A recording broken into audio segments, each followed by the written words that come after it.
All right, you guys. I'm back at the SEC. I don't really have anything prepared to say. I'm here to meet the truck.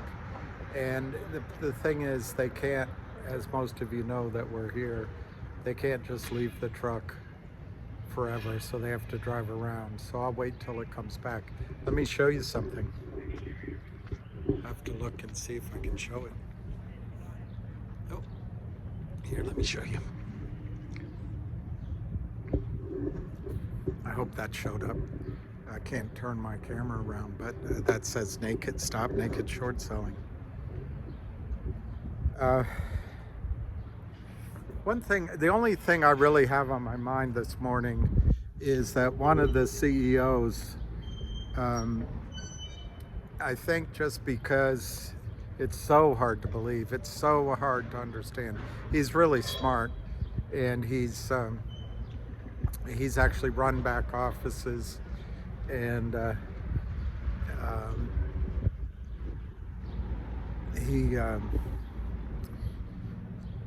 he knows what he's talking about.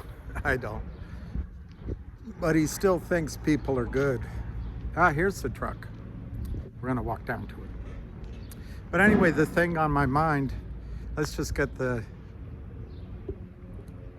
SEC in here.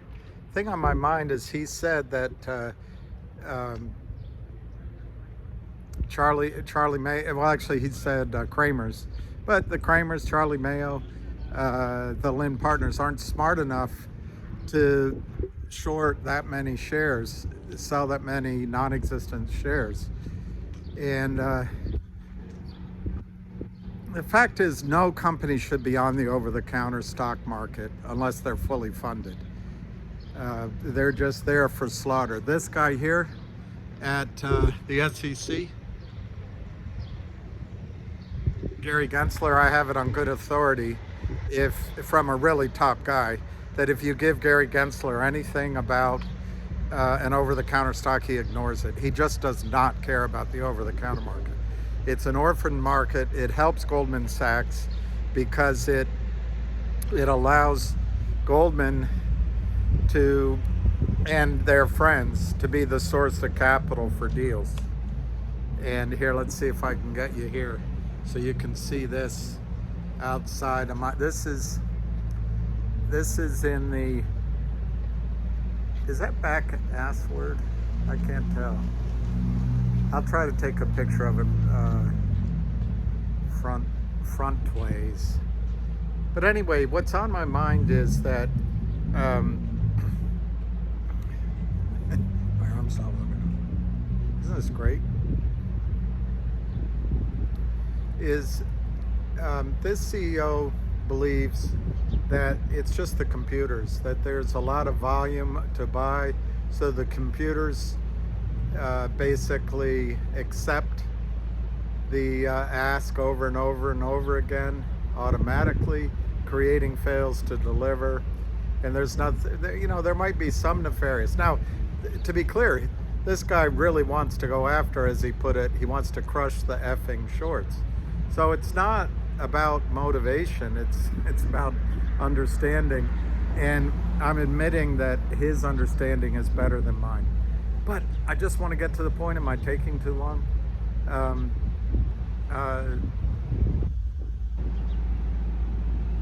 These guys sell stocks down, like crtd, down with help from Canadian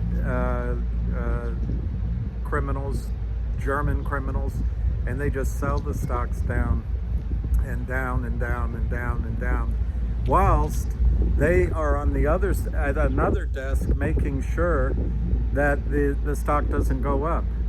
So they control their own destiny, and Gary Gensler doesn't care about it. And I wish someone like Maria Bartiromo or John Stewart would ask Cam Shortkiller for an interview. It's called seller boxing, and the thing that I learned this morning about seller boxing, it became a feasible. I had a friend Really, I did. I had a friend who still is in at my old office. He's a top broker. He once pointed out to me, I see why they don't allow over-the-counter stocks and margin accounts. They're on margin already, he said. And what he meant is the bid-ask spread is so massive. So um, this tactic is called trying to drive the stocks down into zombie land, and it's called seller boxing. And it's been allowed because of the decimalization. That's the thing I didn't realize. Because they went to the decimal system in trading, so that if you get down to 0.00001 cent a share, do you guys remember that stock that Lou recommended? I can. I'm not picking on him. It's just it fits that category. You get an ask and no bid. Or DBMM, they tried to get down there. GTLL, they tried to get down there. I think HPIL, they do it to all of them. But then you got 100% spread. You got 100% spread between the bid and the ask, and they play all day long in that. Anyway, I'll keep my little commentary. I put it up on Twitter. The sad thing is that Gary Gensler doesn't care. Most people think, oh, over the counter is too risky. People shouldn't invest in it. So then we buy into that you have to give money to Gary Gensler's alma mater, Goldman Sachs, to manage it for you. Whenever you buy an ETF, whenever you buy a mutual fund, whenever you buy managed money, you become the other side of the trade so they can FUCK you. That's all it is. These guys are stripping wealth out of the markets for themselves. And I just don't know what to do about it. I think the mmtlp people are on the right track.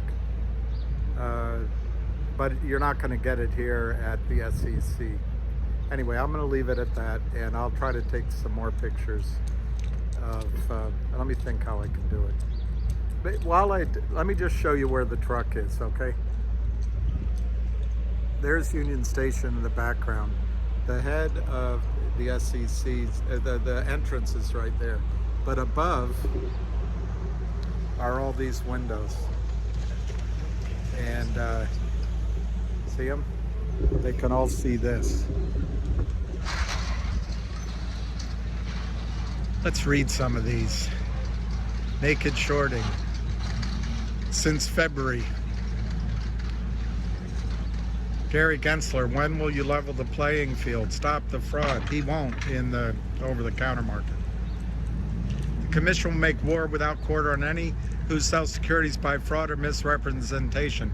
That's in response. All right, we want everyday Americans to have confidence knowing there's a dedicated group of professionals to deal with traditional frauds. GTii started the movement.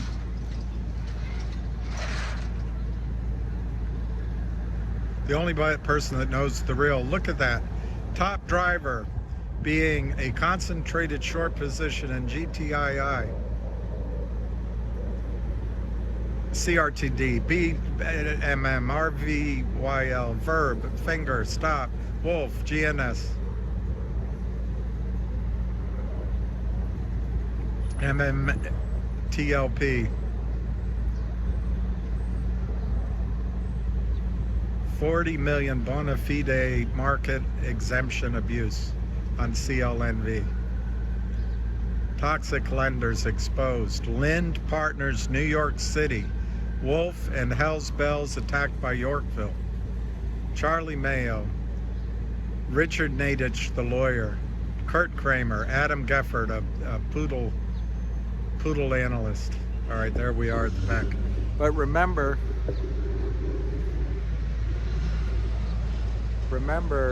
Gary Gensler doesn't care about the level playing field.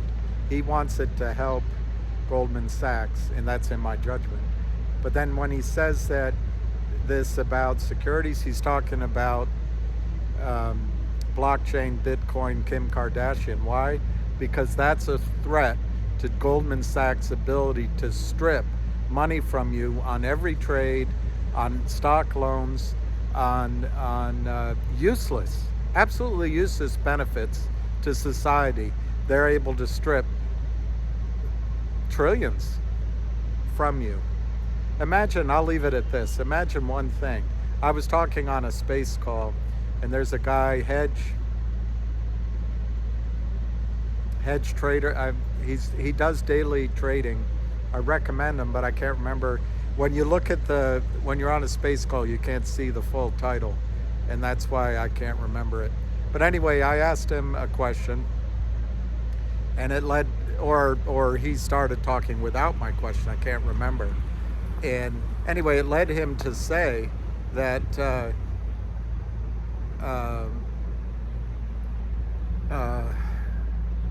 every stock in the United States, every single stock in the United States is shorted, is sold, failure to deliver. Imagine, here's a question for your congressman. No one's watching. But imagine what your 401ks would be worth. Imagine what your IRAs would be worth.